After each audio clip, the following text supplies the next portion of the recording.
নবদ্বীপ ধামে অষ্টধাতুর সোনার গৌরাঙ্গ দেখে বিভোর হয়নি এমন ভক্তকুল খুব কম জনই আছে। তো কেন বিভোর হয় সেই গল্পই তোমাদের কাছে আজকে করব। এত ভাবি কলিকালে প্রথম সন্ধ্যায় অবতীর্ণ হইলা কৃষ্ণ আপনি নদিয়ায়। চৈতন্য সিংহের নবদ্বীপে অবতার, সিংহ গ্রীব সিংহ বীর্য সিংহের হুঙ্কার। চৈতন্য সিংহ বলা হলেও জগৎকে প্রেম ধর্মের শিক্ষা দিতেই তার ধরায় আগমন। তার প্রেম নামে ভেসে গিয়েছিল সারা বাংলা। কৃষ্ণের কাছে প্রেমময় আত্মনিবেদনের মধ্যে লুকিয়েছিল সর্বজীবে প্রেমদানের বাণীও। জাতি ধর্ম নির্বিশেষে সকলকে কাছে টেনে নেয়ার পাঠ দিয়েছিলেন তিনি।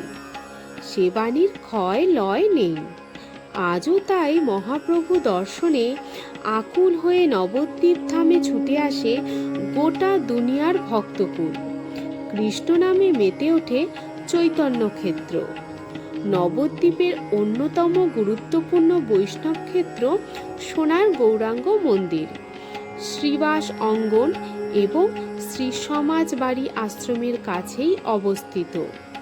দেবালয়ের দোতলার গর্ভগৃহে রূপোর সিংহাসনে আসীন সোনার গৌরাঙ্গ।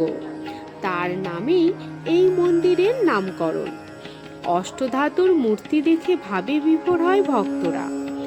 কুঞ্চিত কেশদাম, মস্তকে স্বর্ণ মুকুট, সোনার কণ্ঠহার আর ফুল সাজে প্রতিদিন সেজে ওঠেন তিনি।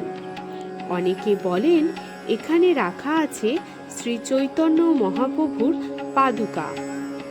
প্রচলিত মত, অষ্টধাতুর মূর্তিতে সোনার আধিক্য থাকায় গৌরাঙ্গকে সোনার গৌরাঙ্গ বলা হয়।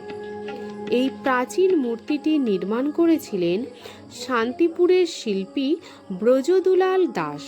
নিত্যানন্দ প্রভুর বংশধর প্রয়াত শ্রীল প্রতাপচন্দ্র গোস্বামী সোনার গৌরাঙ্গ মন্দিরের প্রতিষ্ঠাতা। দোল পূর্ণিমায় উৎসব হয়। এছাড়া রাধাষ্টমী, ঝুলন, রাস উৎসবে মেতে ওঠে মন্দির।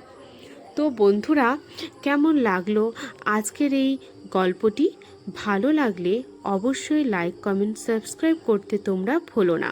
হ্যাঁ, অবশ্যই এটা কিন্তু গল্প না, এটা একটা সত্য গল্প। তো আজকের মতো বিদায় বন্ধুরা। আজ তবে আসি, আবারও আসবো অন্য কোনো নতুন ভিডিও নিয়ে।